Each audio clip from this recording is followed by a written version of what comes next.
Hi అండి, hello, నమస్తే. ఎలా ఉన్నారు అందరూ? Welcome back to my channel. ఈరోజు శ్రీకాకుళం స్పెషల్ రెసిపీ అండి. శ్రీకాకుళం స్టైల్లో బీరకాయ రొయ్యలు ఇగురు అండి. ఈ కర్రీని ఎలా ప్రిపేర్ చేసుకుందామో ఇప్పుడు చూద్దామండి.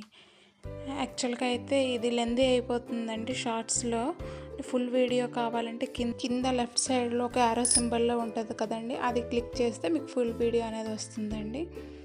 ఓకే అండి, ఇప్పుడు మా శ్రీకాకుళం స్టైల్లో బీరకాయ రొయ్యల ఇగురు కూర ఇలా చేసుకుంటామండి.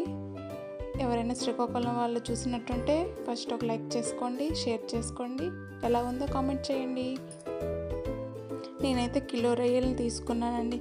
ఏంటండి పేరుకి కిలో రొయ్యల కాస్ట్ చూస్తే ఆకాశంలో ఉన్నాయి, రొయ్యలను చూస్తే భూలోకంలో ఉన్నాయండి. అలా ఉన్నాయండి రొయ్యలు. కానీ తప్పదు కదండి, నాన్ వెజ్ ప్రియులకి. నాన్ వెజ్ లేకపోతే ఈ మధ్యలో చికెన్ తినొద్దు అంటున్నారు కనుక అందరూ చేపలు రొయ్యల మీద పడ్డారండి. ఈ బీరకాయలు కూడా అట్లానే ఉన్నాయండి. కిలో బీరకాయలు తీసుకుంటే అరకిలో కూర వస్తుందండి. అవి కూడా అట్లానే ఉన్నాయి. ఈ రెండు కలిపితే కాంబినేషన్లో కిలో రొయ్యలకి అరకిలో బీరకాయలకి ఒక ఫ్యామిలీ మొత్తం కర్రీ సరిపోద్ది అనుకుంటున్నారండి. ఏం సరిపోదండి, ఓన్లీ మధ్యాహ్నంకే వస్తుంది. నైట్కి ఇంకో కర్రీ చేసుకోవాల్సిందే. సర్లేండి, ఏవెలా ఉన్నా మనకి వంట తప్పదు కదండి, వంట చేయాల్సిందే. ముందుగా బీరకాయలని బాగా కడిగి తొక్క తీసి ఇలా ముక్కలుగా కట్ చేసి ఒక పక్కన పెట్టుకోవాలండి. తర్వాత స్టవ్ మీద కడాయి పెట్టుకొని కొంచెం జీలకర్ర ఆయిల్ వేసి వేయించుకోవాలండి. జీలకర్ర వేగాక మనం ఒక 2 ఆనియన్స్ పెద్ద సైజు ఆనియన్స్ ముందుగా చిన్నగా కట్ చేసి పెట్టుకోవాలండి.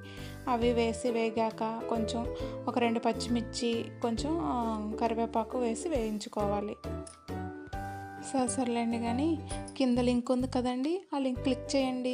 ఫుల్ వీడియో వస్తుందండి, క్లారిటీగా ఉంటుంది, ఈజీగా చూస్తూ చేసుకోండి.